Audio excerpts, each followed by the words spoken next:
Court. Binara ang kaipala ng Akbayan Party List sa Dolomite Project na pinangungunahan ng Akbayan Chair na si Eta Rosales at ni Risa Hontiveros. Wala raw sapat na dahilan para ihinto ang pagsasaayos ng Manila Bay.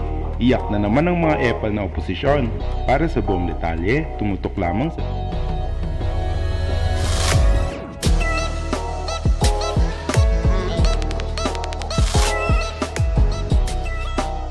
Wala nang nagawa ang Akbayan Party List sa pangunguna ng Akbayan Chair na si Eta Rosales at ni Risa Hontiveros nang ibasura ng Supreme Court ang kanilang pangingialam at pakikiepal sa proyektong Dolomite ni Pangulong Duterte. Naglabas na ng pahayag ang Supreme Court at sabi dito, Supreme Court denies Akbayan's motion to intervene in Manila Bay case. The Supreme Court on Tuesday denied the motion to intervene filed by Akbayan Citizens Action Party in the Manila Bay case. The said case, which is already final and executory, involves a continuing mandamus order directing concerned government agencies to ensure the cleanup, rehabilitation, and preservation of the Manila Bay. In an en-banc resolution promulgated on November 17, 2020, in GR numbers 171944748 in regarding motion to intervene and to cite in contempt by Akbayan Citizens Action Party in Metro Manila Development Authority et al. Concerned residents of Manila Bay et al. The court held that the case has been rendered final and executory and that its jurisdiction is limited only to the full implementation of the mandated reliefs. The court held that intervention is not a matter of right and that the propriety of an intervention is addressed to the sound discretion of the court.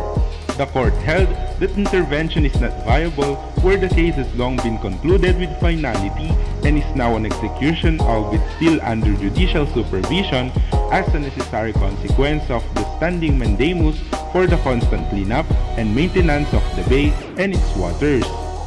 From the finality of the decision containing the writ, the jurisdiction retained by the court is limited only to ensuring the successful implementation of the mandated reliefs.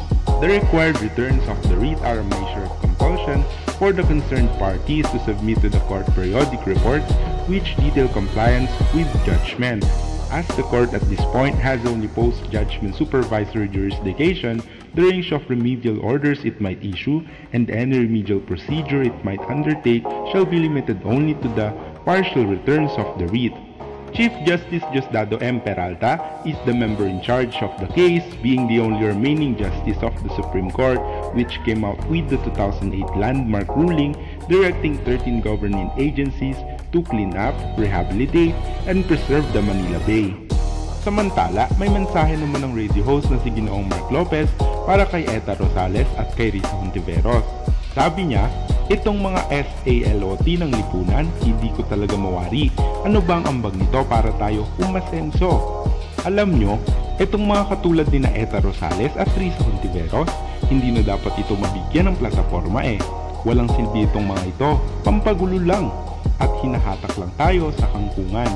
Napakagandang proyekto ng Manila Bay Rehab Project at ipinag-utos na nga ito ng Supreme Court. Tapos, pa lang ang mga katulad nitong walang kwenta-kwentang Akbayan Party List. Ayan tuloy, binara ng Supreme Court. Ang dami-dami kuda, wala naman pala legal personality para umiksena. Talagang nanggugulo lang. Inakselang oras ng korte. Tapos, may patutsada pa sa Department of Environment and Natural Resources at kay Yusek Benny Antiporda. Mga kamote talaga, siguro malaki pa kinabang nito sa pondo ng UP Marine Science kaya nagpapabigo. Utres, tandaan natin ito sa eleksyon ha, huwag na iboto ang mga ito. Tigilan na natin ang kagaguhan ng akbayan.